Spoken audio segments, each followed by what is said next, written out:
बांग्लादेश के लोगों और वहाँ के मीडिया, वहाँ के पत्रकारों को अगर आप देखें, तो ऐसा लगता है कि वहाँ एक नए होप आई है। वहाँ के लोगों के लिए कोई मसीहा आए हैं, ऐसा होता है। ऐसा इसलिए होता है क्योंकि जब कोई देश होपलेस हो जाए और कोई बाहर रहने वाला व्यक्ति अगर वहाँ आए, तो उसे वह मसीहा बना देते हैं। उन्हें लगता है कि हमारे सारे दुखों का निवारण यही करेंगे। तो यह कौन है? तो यह खालिदा जिया के बेटा हैं।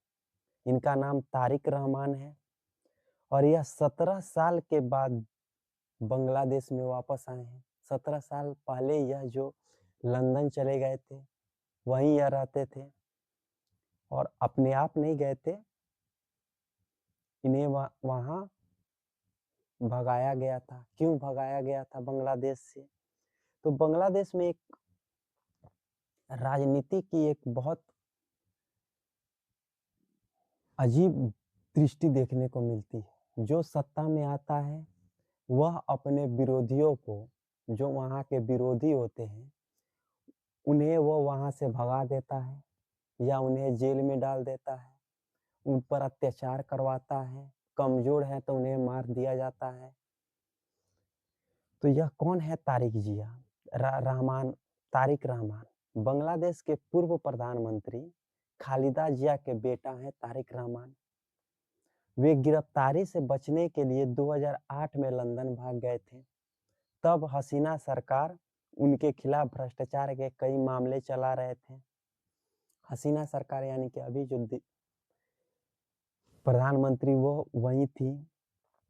तारिक रहमान 17 साल के बाद बांग्लादेश में वापस आए हैं। ढाका एयरपोर्ट पर आए। 1 लाख से ज़्यादा कार्यकर्ता जो बीएनपी पार्टी के हैं, वो वहाँ जुटे हुए थे। 13 किलोमीटर के रास्ते को कवर करने में 3 घंटे का समय लगा, यानी कि 13 किलोमीटर एक लंबा रोड शो हुआ। तारिक रहमान ने वहाँ 17 मिनट भाषण दिए। इस दौरान उन्होंने कहा कि हम देश की शांति की कामना करेंगे और नया बांग्लादेश बनाएंगे। हालांकि उन्होंने शेख हसीना को लेकर एक शब्द भी नहीं कहा। इसके बाद तारिक ने एयर एव, एवर केयर अस्पताल में अपनी मां से मुलाकात की। बांग्लादेश में अगले साल 12 फरवरी को आम चुनाव होने हैं और ऐसा माना जा रहा है कि तारिक रहमान अगर चुनाव फेयर हुआ, इलेक्शन हुआ, तो तारिक रहमान अगले प्रधानमंत्री हो सकते हैं बांग्लादेश के। तारिक रहमान है कौन? तो तारिक रहमान का जन्म 20 नवंबर 1965 को हुआ था। इनकी शिक्षा क्या है? तो यह इंटरनेशनल रिलेशन में इन्होंने पढ़ाई किया है, यूनिवर्सिटी ऑफ ढाका से। 1971 में मुक्ति संग्राम में गिरफ्तार हुए और फिर 16 दिसंबर को रिहा हुए। 1988 ईस्वी में बांग्लादेश की राजनीति में इन्होंने एंट्री की। 1994 में डॉक्टर जुबैदा रहमान से इन्होंने निकाह किया। इनकी पत्नी जुबैदा रहमान है। 2004 में अवामी लीग की रैली में ग्रेनेड हमला कराने का आरोप लगा और इन्हें उम्र कैद की सजा सुनाई गई। 2007 में भ्रष्टाचार के कुल 84 मामलों में सजा हुआ। 84 मामलों में इन्हें भ्रष्टाचार के खिलाफ सजा हुआ। ग्रेनेड से हमला करने का इन पर आरोप लगा। 2008 में गिरफ्तारी से बचने के लिए ये लंदन चले गए। 2014 में चुनाव बहिष्कार का ऐलान किया, जिस पर इन पर राजद्रोह का केस दर्ज हुआ। 2016 में मनी लॉन्ड्रिंग के मामले में 7 साल की सजा हुई। 2018 में यह बीएनपी के कार्यकारी अध्यक्ष बना दिए गए लंदन में ही। लंदन में थे, वहीं से इन्हें इस पार्टी का कार्यकारी अध्यक्ष बना दिया गया। 2014 में शेख हसीना के तख्ता पलट होने के बाद, यानी कि 2024 में जब शेख हसीना वहां से भागी, तो इन पर जितने आरोप थे वो सारे आरोप से इन्हें बरी कर दिया गया।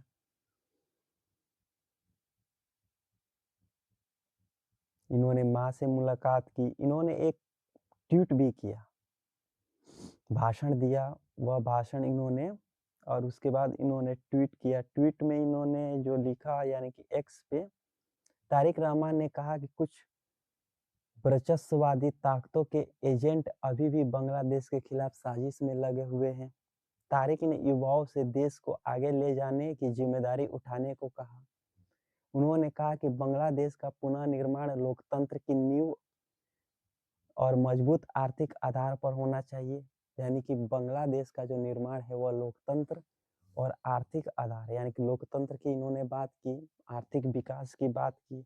भीड़ को संबोधित करते हुए उन्होंने शरीफ उस्मान बिन हादी की हाल ही में हुई हत्या का जिक्र किया। उन्होंने कहा कि वह एक बहादुर सदस्य थे। तारिक ने कहा कि हादी 1971 में मारे गए लोग और तानाशाही के दौर में जबरन गायब किए गए और हत्यारों के शिकार हुए लोगों का खून बेकार नहीं जाना चाहिए। अब एक नज़र में हम यह जान लेते हैं कि खालिदा जिया कौन है।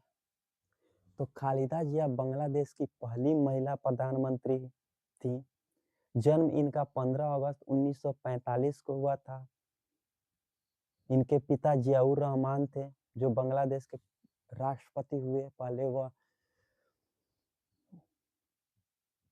इनकी पार्टी वही बांग्लादेश नेशनलिस्ट पार्टी बीएनपी है। यह 2 बार प्रधानमंत्री रही, 1991 से 1996 और फिर 2001 से 2006 तक। 1981 में पति की हत्या यानी कि जियाउर रहमान की हत्या कर दी गई, जिसके बाद इन्होंने राजनीति में एक्टिव हुई और 1984 में बीएनपी की चेयरपर्सन बनी। 2008 में इनके खिलाफ भी भ्रष्टाचार के आरोप लगे और इन्हें जेल भेज दिया गया। 2024 में शेख हसीना के तख्ता पलट होने के बाद ये रिहा हुई। शेख हसीना की विरोधी हैं खालिदा जिया।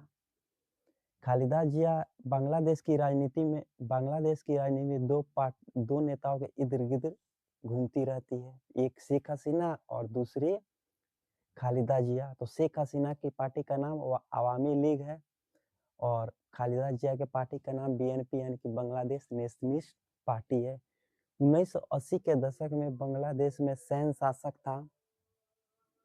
खालिदा सड़क पर साथ साथ आंदोलन करती थी। 1991 में खालिदा जिया के चुनाव जीतने के बाद खालिदा और शेख हसीना के बीच राजनीतिक दुश्मनी हो गई। 1980 से जब सैन्य शासक था तो यह शेख हसीना और खालिदा जिया यह दोनों साथ रहती थी, दोनों साथ मिलकर संघर्ष किया। लेकिन 1991 में जब यह चुनाव जीत गई तो उसके बाद दोनों के बीच में राजनीतिक दुश्मनी बढ़ गई। 1990 के बाद बांग्लादेश में जब भी चुनाव हुए, सत्ता या तो खालिदा जिया के पास गई या शेख हसीना के पास गई।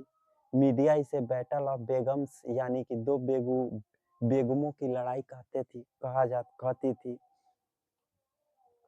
खालिदा जिया और तारिक रहमान क्यों आए? तो खालिदा जिया अभी बीमार चल रही हैं, उन्हें सीने में इन्फेक्शन से वह जूझ रही हैं। बांग्लादेश की पूर्व पीएम खालिदा जिया की हालत गंभीर है। उनकी उम्र अभी 80 साल हो गई है। वह अध्यक्ष भी है। उन्हें लीवर, किडनी, डायबिटीज, गठिया, आंखों की परेशानी से वह जूझ रही हैं। 23 नवंबर को उन्हें अस्पताल में भर्ती कराया गया था। उन्हें सीने में इन्फेक्शन हो गया था, जिसका असर उनके दिल और फेफड़े पर पड़ा। तारिक ने अपना जो भाषण दिया उसमें उन्होंने कहा कि बांग्लादेश के सभी धर्मों के लोगों का है। बांग्लादेश सभी धर्मों का सम्मान करना चाहिए। बांग्लादेश आज बांग्लादेश की जनता बोलने का अपना अधिकार वापस पाना चाहती है। उन्होंने आगे कहा कि अब समय आ गया कि हम सब मिलकर देश का निर्माण करें। यह देश पहाड़ों और मैदान के लोगों का है, मैदानों के लोगों का है। यानी कि जो पहाड़ पर रहते हैं उनका भी है और जो मैदान में रहते हैं उनका भी है। यह देश मुसलमानों, हिंदुओं, बौद्ध, ईसाइयों का है। हम एक सुरक्षित बांग्लादेश बनाएंगे, जहां हर महिला, पुरुष, बच्चा सुरक्षित रूप से घर से निकल सके और लौट सके। तो तारिक रहमान के विषय में तो मैं बस इतना ही कहूँगा कि तारिक रहमान आए हैं, वह सुरक्षित रहें, चुनाव लड़ें, चुनाव निष्पक्ष हो, लोगों को वोट देने की आज़ादी हो, बिना डर के, बिना खौफ के।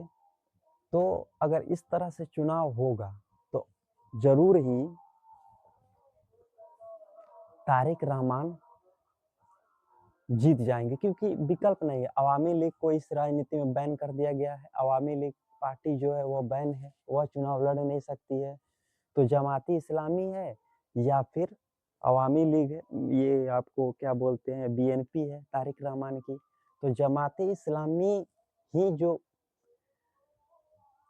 कर सकती है, वह करेगी, लेकिन अभी वो नई पार्टी है, लेकिन फिर भी कुछ कहा नहीं जा सकता क्योंकि चुनाव अगर फेयर न हुआ, चुनाव स्वतंत्र नहीं हुआ,